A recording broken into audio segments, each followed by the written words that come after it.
La France bouge, la saga du jour. Bonjour Charlotte Barrican. Bonjour Elisabeth. Qu'avons-nous sous nos pieds ?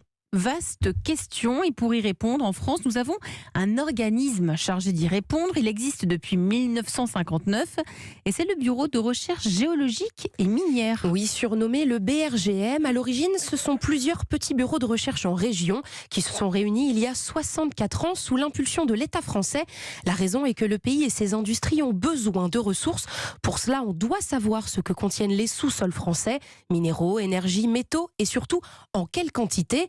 Pendant la première partie de sa vie, le BRGM était un opérateur minier, comme nous le raconte Christophe Poinceau, directeur général et directeur scientifique au BRGM. Qui faisait beaucoup de prospection pour chercher des sites potentiels et il était impliqué dans l'exploitation ensuite d'un certain nombre de sites miniers, notamment à l'étranger. On a contribué à découvrir des très grands gisements tant en Afrique qu'en Amérique du Sud qu'en Europe. Et au début des années 2000, le BRGM continue évidemment ses recherches en ressources minérales.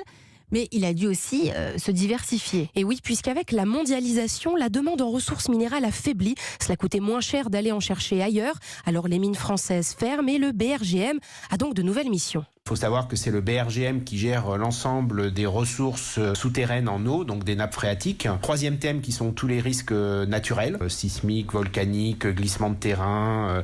Et puis on a un quatrième grand axe, tout ce qui est usage du sous-sol, en particulier pour la transition énergétique. Je pense à la géothermie, sur lequel le gouvernement vient de lancer un grand plan national, mais aussi les infrastructures qu'on peut concevoir dans les espaces souterrains, que ce soit du stockage de gaz, du stockage de CO2, du stockage de déchets. En clair, si on comprend bien, l'activité du BRGM est essentielle au fonctionnement de nos industries, par exemple, Charlotte. Mais oui, les industriels ne pourraient pas fonctionner sans les recherches du BRGM.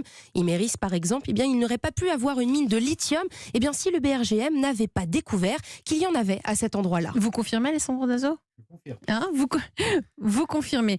Le BRGM, c'est un peu plus de 1000 collaborateurs, des géologues, des physiciens ou des cartographes. Charlotte, comment se déroulent les recherches concrètement dans le sol ? D'abord, c'est un travail de terrain. Ces spécialistes du sol se rendent sur place pour réaliser des cartes en 3D montrant la profondeur des sols et leur contenu. Ils descendent quand ils le peuvent, mais cela n'est pas toujours simple.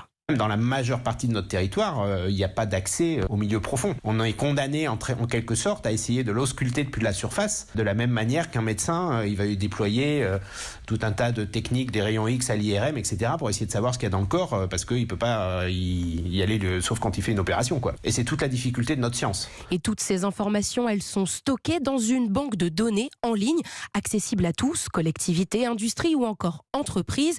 Et chaque année, le BRGM dispose d'un budget de 140 millions d'euros, indispensable pour l'aménagement du territoire, la gestion des risques ou encore la transition écologique.